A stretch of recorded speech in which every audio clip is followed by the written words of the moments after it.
Very warm welcome to all of you. Today we are going to discuss about the congruence of triangle and inequalities of triangle, है ना। आज के new video में हम लोग पढ़ेंगे कि कॉन्ग्रुएंसी क्या होती है ना। ट्राइंगल में दो ट्राइंगल को आपस में कॉन्ग्रुएंट कब कहेंगे, ठीक है। तो उससे पहले हम कुछ फिगर के बारे में जानने का कोशिश करेंगे, है ना। We will know congruent figure किसको कहेंगे, ठीक है। तो हमारा जो चैप्टर है कॉन्ग्रुएंट ऑफ ट्रायंगल, ठीक। देखो, इस चैप्टर में सबसे पहले हम सीखेंगे कि कॉन्ग्रुएंट फिगर किसको कहेंगे। अगर हम लेते हैं दो लाइन, है ना, एक ए बी है, दूसरा सी डी, ठीक। तो हम बोलेंगे कि this two figures are congruent if their length will be equal, है ना। मतलब कि ये कॉन्ग्रुएंट कब होगा, जब इन दोनों का लेंथ एक्चुअली एकदम सेम होगा। मतलब कि अगर ए बी का लेंथ 5 सेंटीमीटर है तो सी डी का भी लेंथ कितना होना चाहिए, 5 सेंटीमीटर। अच्छा, उसके बाद सेम साइज सेम शेप होना चाहिए ना। Two figures are said to be congruent if they are having same size and same shape, है ना। मतलब एक दूसरे को क्या कर ले, वो कोइंसाइड्स कर ले, है ना। मतलब एक दूसरे को एग्जैक्टली कवर कर ले, तो उस फिगर को हम क्या कहेंगे, कॉन्ग्रुएंट फिगर कहेंगे, ठीक है। जैसे फॉर एग्जांपल आप 1 रुपीज़ का कॉइन देखते हैं, है ना। तो दो तरह का कॉइन्स आते हैं 1 रुपीज़ का, एक छोटा सा साइज़ का होता है, एक बड़ा साइज़ का होता है, ठीक है। अगर छोटा वाला साइज़ दो सिक्का लेते हैं तो वो दोनों आपस में क्या है, कॉन्ग्रुएंट है। लेकिन एक छोटा सा कॉइन लेते हैं, स्मॉल कॉइन, है ना, 1 रुपये का, एक बड़ा सा कॉइन लेते हैं 1 रुपये का, तो दोनों को अगर कहेंगे कि दोनों फिगर कॉन्ग्रुएंट है तो you will say no, because they are having not the same size और शेप, है ना। तो वो दोनों ट्रायंगल को क्या कहेंगे, सिमिलर कहेंगे। तो हायर क्लासेस में हम पढ़ेंगे, क्लास 10th में एक कंसेप्ट हमको पढ़ना है, डेट इज़ सिमिलैरिटी, ठीक है। तो वो दोनों कॉइन सिमिलर है क्योंकि दोनों का वैल्यू 1 रुपीज़ है ना। दोनों को मार्केट में जब आप कुछ सामान खरीदने जाइएगा तो मतलब उतना में 1 रुपये का ही सामान आपको मिलेगा, ठीक है, दोनों कॉइन से। लेकिन कॉन्ग्रुएंट का बात किया जाए तो कॉन्ग्रुएंट का मतलब होता है एग्जैक्टली कवर कर ले एक दूसरे को। जैसे अगर फॉर एग्जांपल हम लोग जो न्यू एडिशन बुक लेते हैं RS अग्रवाल क्लास 9th का, है ना। मान लीजिए आपके पास एक बुक है, एक आपके फ्रेंड के पास बुक है, तो दोनों बुक को एक दूसरे पे रखिएगा तो एग्जैक्टली क्या करता है, कवर करता है। तो हम बोल सकते हैं कि that two books are congruent, है ना। तो यहाँ पे कॉन्ग्रुएंसी का जो सिंबल होता है दो इक्वल के ऊपर ये, ठीक है, this is the symbol of congruent, है ना। मतलब कि कॉन्ग्रुएंसी को रिप्रेजेंट करने का ये सिंबल है, ठीक है।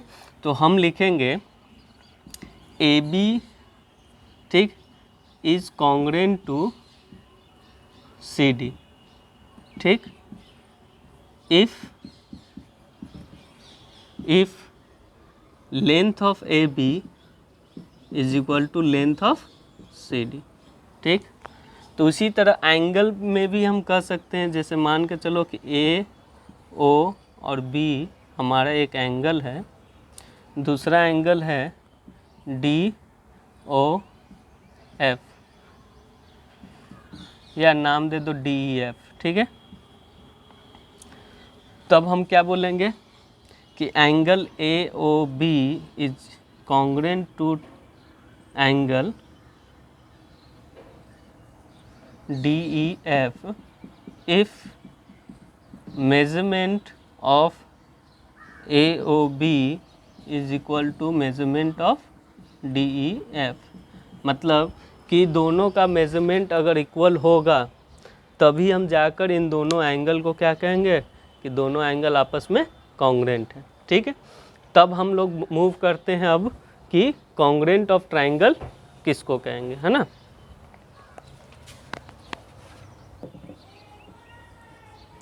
Consider two triangles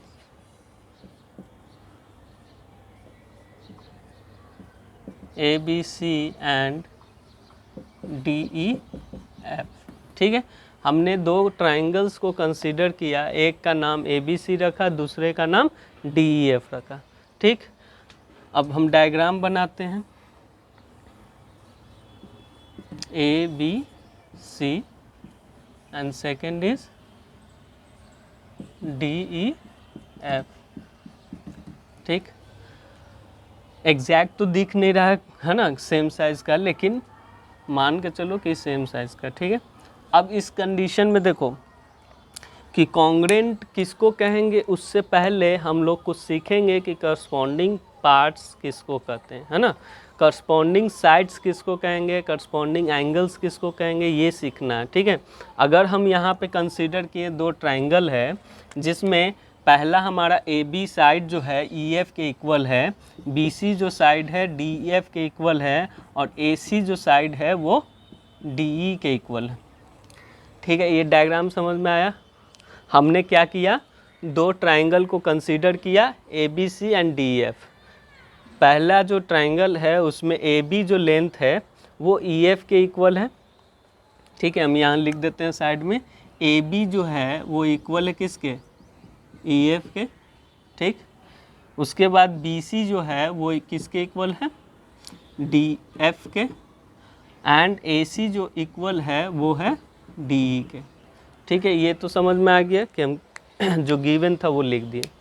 अब यहाँ पे आपको अगर बोला जाए कि करस्पॉन्डिंग एंगल्स इस ट्रायंगल में कौन कौन से होंगे, मतलब मान लो कि एंगल A का करस्पॉन्डिंग एंगल कौन सा होगा DEF में, तो आप देखिए यहाँ पे कि हमारा जो लेंथ AB है वो किसके बराबर है, EF के। तो AB लेंथ के अपोजिट एंगल कौन सा होगा, एंगल C होगा। ठीक, तो उसी तरह EF का अपोजिट एंगल क्या होगा, D होगा। ठीक है, तो करस्पॉन्डिंग एंगल्स अगर जो होंगे वो क्या होंगे, एंगल C इक्वल होंगे एंगल D के, या इक्वल तो नहीं लिखेंगे यहाँ, हम क्या बोलेंगे, ये दोनों आपस में क्या है, करस्पॉन्डिंग एंगल्स है।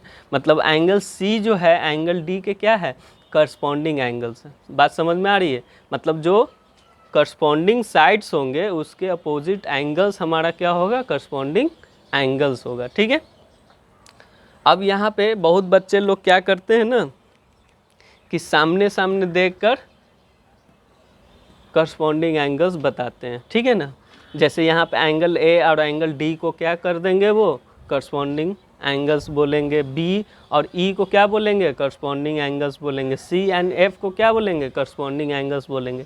वो कब होगा, जब AB DE के इक्वल होगा तब हम बोलेंगे CF के करस्पॉन्डिंग है ना। BC EF के इक्वल होगा तब हम बोलेंगे कि A और D आपस में क्या है, करस्पॉन्डिंग है ना। लेकिन यहाँ पे कंडीशन कुछ और है, अगर आपको कंडीशन बदल दिया जाएगा तो करस्पॉन्डिंग पार्ट्स भी क्या हो जाएगा, बदल जाएगा। तो यहाँ पे C और D क्या है, आपस में करस्पॉन्डिंग एंगल्स है। ठीक है, उसी तरह BC के अपोजिट एंगल A है ना, और DF का अपोजिट एंगल क्या है, E है। तो हम बोल सकते हैं कि एंगल A करस्पॉन्डिंग एंगल्स है किसके, एंगल E के। उसी तरह AC का अपोजिट एंगल B है, तो एंगल B का opposite corresponding angles angle F है। ठीक है, तो करस्पॉन्डिंग एंगल्स आपको समझ में आ गया कि करस्पॉन्डिंग एंगल्स किसको कहेंगे, करस्पॉन्डिंग एंगल्स। ठीक है, उसी तरह अगर हम कंसीडर करते हैं दो triangle PQR and another triangle that is X, Y and Z, इसमें देखोगे कि एंगल Q जो है एंगल X के करस्पॉन्डिंग एंगल्स है, R जो है Y के करस्पॉन्डिंग एंगल्स है। ठीक है, एंड P जो है Z के corresponding angles.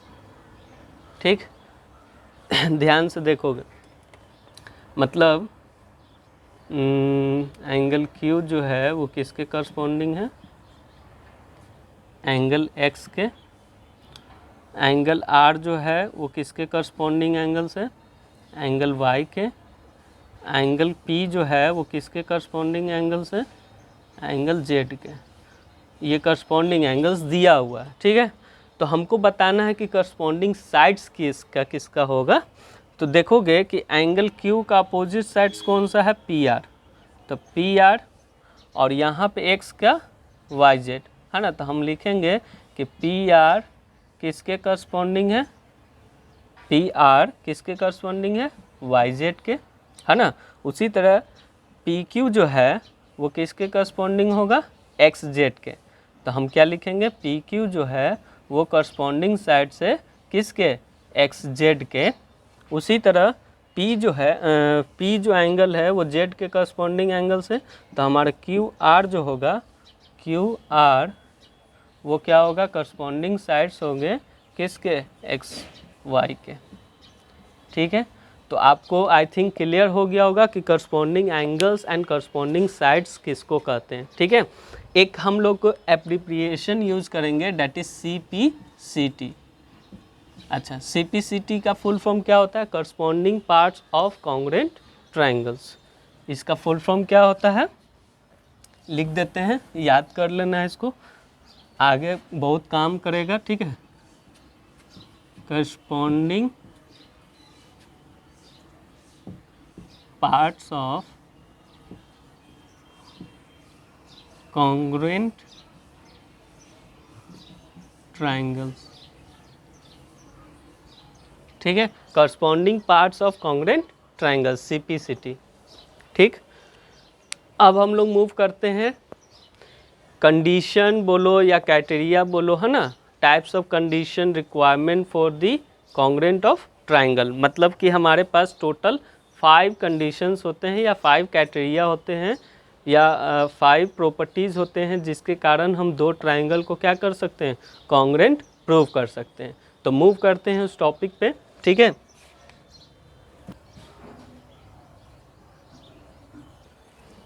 C we have criteria for congruence of triangles, है ना।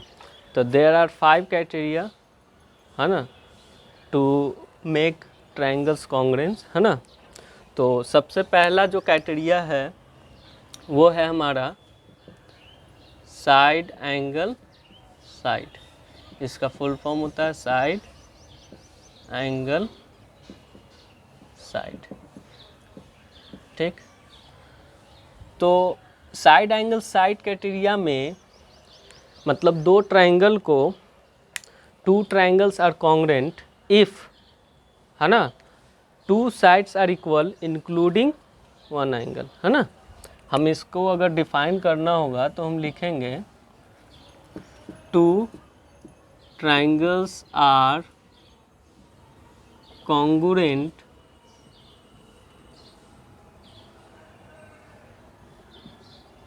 है ना, इफ देयर 2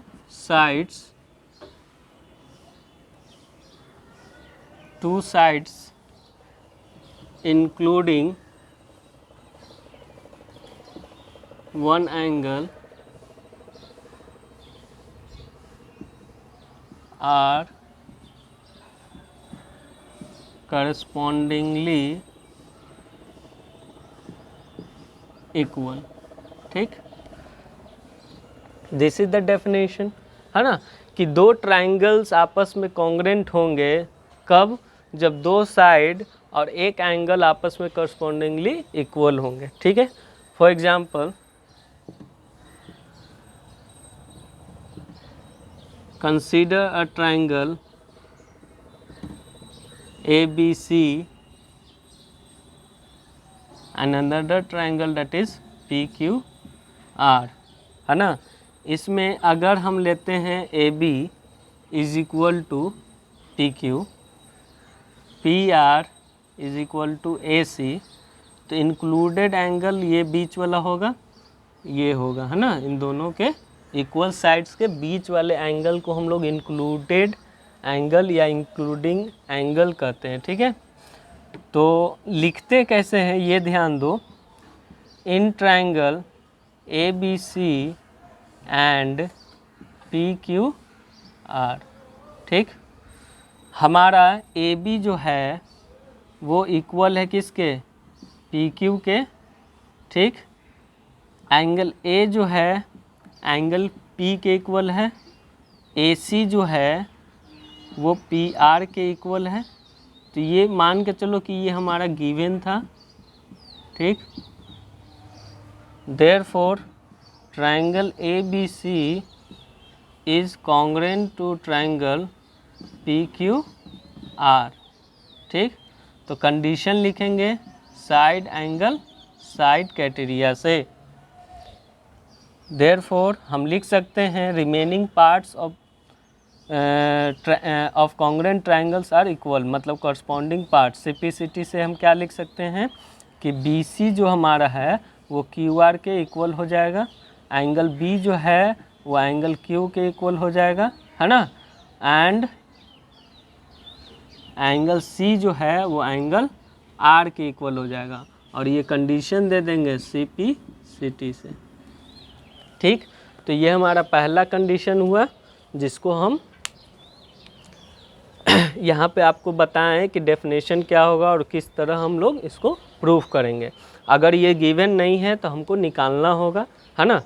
चलिए मूव करते हैं थ्योरम नंबर 1 पे। ठीक है ना, क्या है theorem number 1? See we have theorem number 1, the angles opposite to two equal sides of a triangle are equal. इसका मतलब होता है कि एक ट्राइंगल है, उस ट्राइंगल में दो साइड आपस में क्या है, इक्वल है ना। दो साइड इक्वल है तो उसका अपोजिट एंगल्स आपस में क्या होंगे, इक्वल होंगे। ये हमारा एक प्रॉपर्टी है, आइसोसेलेस ट्रायंगल का प्रॉपर्टी है, जो कि हम जूनियर क्लासेस में पढ़ते आए हैं, है ना। हम लोग क्या पढ़े हैं कि मान के चलो कि एक ट्रायंगल है एक्स वाई जेड। ठीक, अब इसमें एक्स वाई जो है वो किसके इक्वल है, एक्स जेड के। ये दिया हुआ है ट्रायंगल में, कह रखा है कि एक्स वाई जो है एक्स जेड के क्या है, इक्वल है।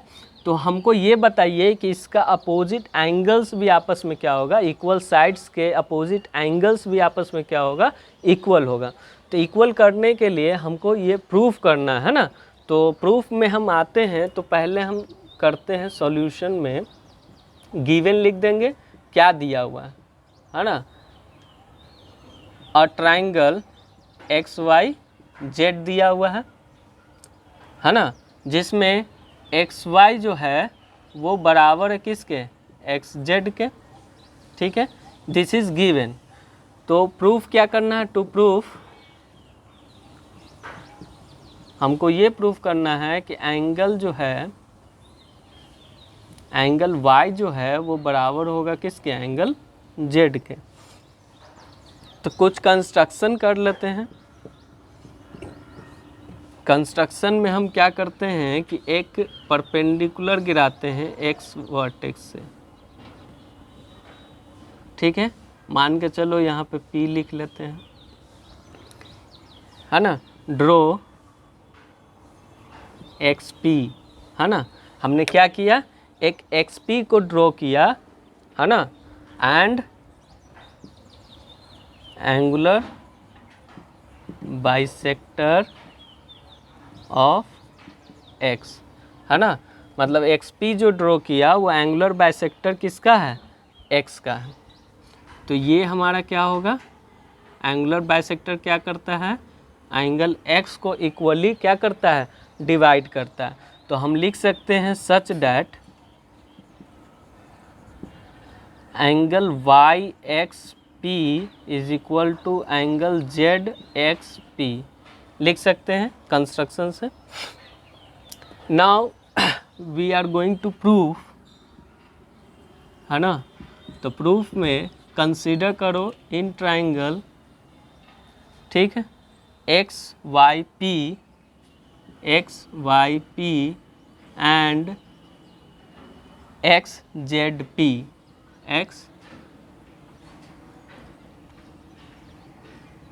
X Z P. ठीक है, हमने दो ट्राइंगल को यहाँ कंसीडर किया, एक्स पी जब ड्रॉ किए तो हमारे पास क्या हो गया, दो ट्राइंगल फॉर्म हो गया, X Y P X Z P. ठीक है, तो यहाँ पे आप देखिएगा कि एक्स वाई जो है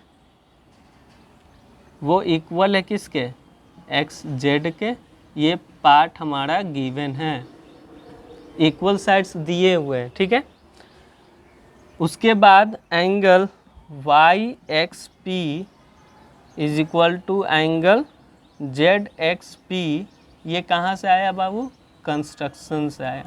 ठीक है, कंस्ट्रक्शन से, या बोल सकते हो कि X P is the angular bisector, that's why this two angles are equal.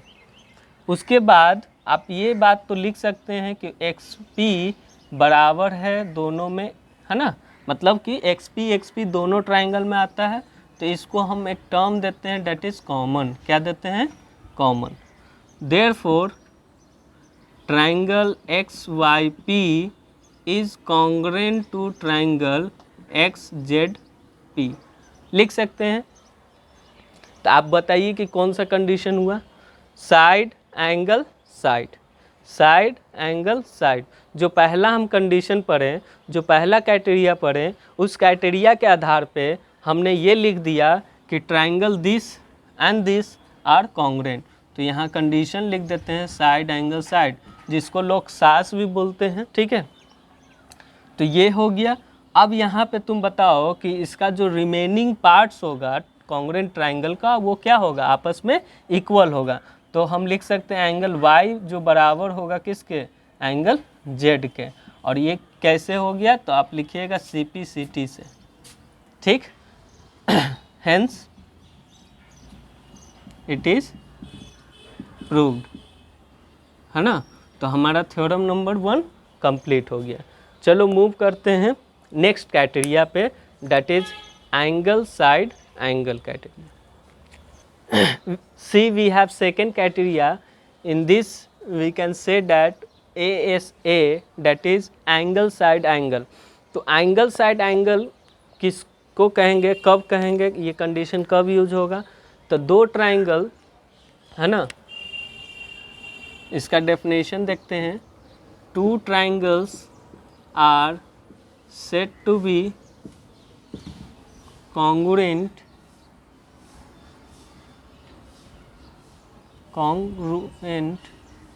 है ना, two triangles are said to be congruent if their two angles and two angles including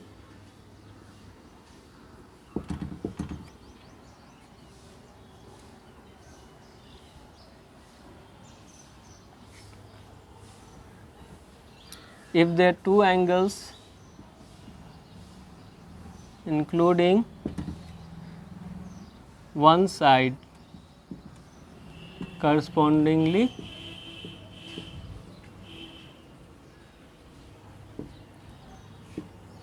equal, है ना।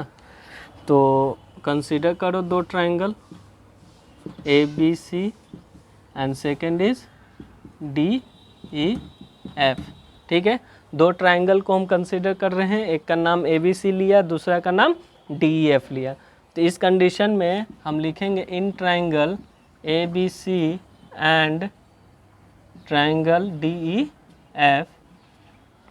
तो यहाँ पे दो एंगल का बात किया ना, तो कोई भी दो एंगल को इक्वल लीजिए। अगर हम B और C को लेते हैं, E एंड F को लेते हैं करस्पॉन्डिंग एंगल्स, तो हमारा BC इंक्लूड होना चाहिए एंड EF होना चाहिए, है ना। इंक्लूडिंग का मतलब दो एंगल के बीच में।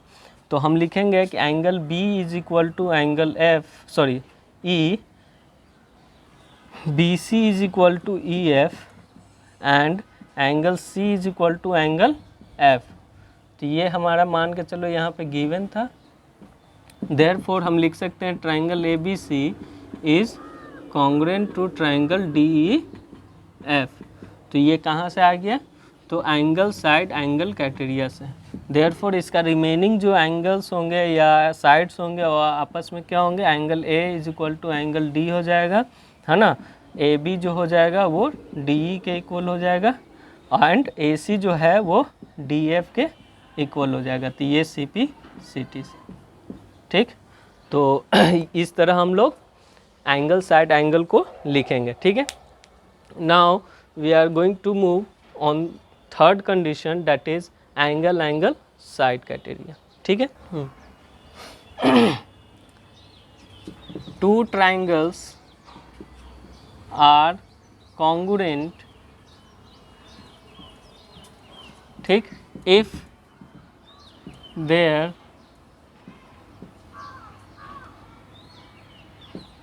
two angles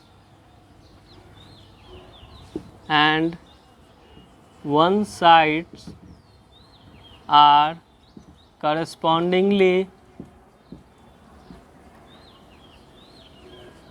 इक्वल, है ना। दो ट्रायंगल को हम कॉन्ग्रुएंट कब कहेंगे, जब दोनों इस ट्रायंगल में दो एंगल और एक साइड आपस में क्या होंगे, इक्वल होंगे, है ना। तो यहाँ पे ए बी सी एक ट्रायंगल कंसिडर किया, दूसरा triangle that is D E F को कंसिडर किया। मान के चलो बी जो है वो ई के क्या है, इक्वल है, ठीक है। सी जो है वो एफ के क्या है, इक्वल है, और इसमें डी एफ किसके इक्वल है, ए सी के। तब हम लिखेंगे कि in triangle A B C and D E F, angle B is equal to angle E, angle C is equal to angle F, and A C is equal to D F, ठीक, ये given है। Therefore triangle ABC is congruent to triangle DEF, angle angle side criteria से। therefore इसका remaining part जो होगा, angle A जो होगा angle D के इक्वल हो जाएगा, है ना। BC जो है वो EF के इक्वल हो जाएगा, AB जो है वो इक्वल हो जाएगा किसके, DE के। ये हो जाएगा CP CT से, ठीक। तो इस तरह हम लोग इसको प्रूव किए। अब हमारा जो है, इससे पहले हम सेकंड जो कंडीशन पढ़े थे that is angle side angle, उस क्राइटेरिया को हम लोग इस कंडीशन से प्रूव कर सकते हैं। फिर से बोल रहे हैं, फॉर एग्जांपल हमारे पास जो थर्ड कंडीशन है that is angle angle side criteria से हम लोग एंगल साइड एंगल को क्या कर सकते हैं, प्रूव कर सकते हैं, ठीक है। तो हम प्रूफ में आते हैं, सेकंड कंडीशन को प्रूव करेंगे इस क्राइटेरिया से, ठीक है।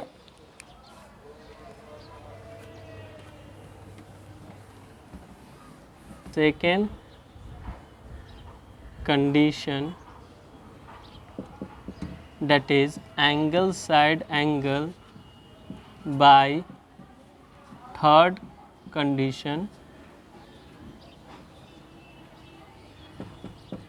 that is angle angle side, है ना।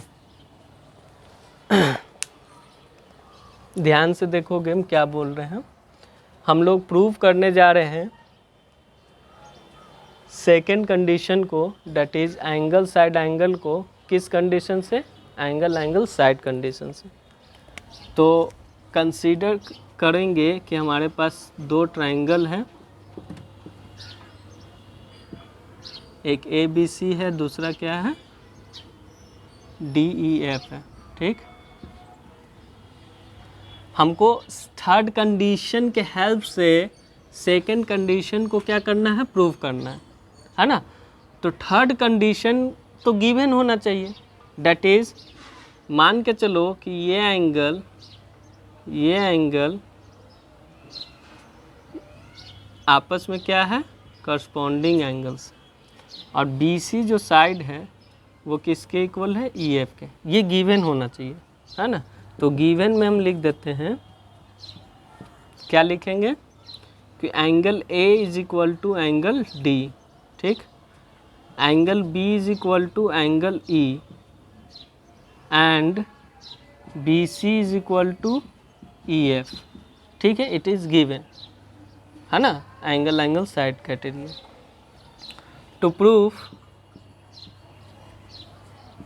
हमको क्या प्रूव करना है कि triangle A B C is congruent to triangle D E F bye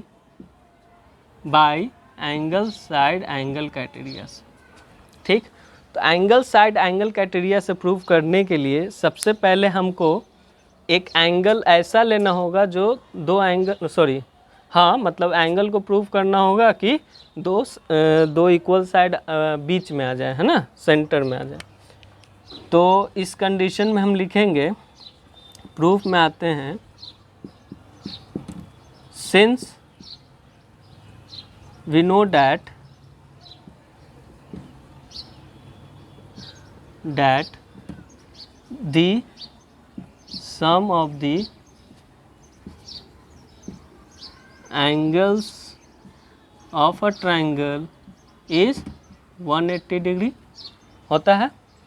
तो angle A plus angle B plus angle C is equal to angle D plus angle E plus angle F is equal to 180 लिख सकते हैं, ठीक है। बात समझ में आ रही है। हमने क्या किया, पहला जो ट्रायंगल है उन तीनों एंगल का सम बराबर होगा दूसरे ट्रायंगल का तीनों का सम इज इक्वल टू 180 होगा। अब आप बताइए कि दो जैसे एंगल ए एंगल डी के इक्वल है, एंगल बी एंगल ई के इक्वल है, तो सीधी सी बात है एंगल सी जो होगा वो एंगल एफ के इक्वल होगा, है ना। देयरफॉर हम लिख सकते हैं एंगल सी जो होगा वो एंगल एफ के इक्वल होगा, ठीक, क्योंकि रिमेनिंग जो एंगल होंगे वो क्या होंगे, आपस में इक्वल होंगे, ठीक। हमारे पास ये आ गया कि ये दोनों आपस में इक्वल है। अब हम लोग लिखेंगे कि in triangle A B C and triangle D E F angle B is equal to angle E, B C is equal to E F, angle C is equal to angle F, इसको हम equation 1 बना लेते हैं, ये लिख देंगे from equation 1, ठीक। और ये दोनों हमारा क्या था, गिवन था, ठीक। Therefore triangle A B C is congruent to triangle D E F.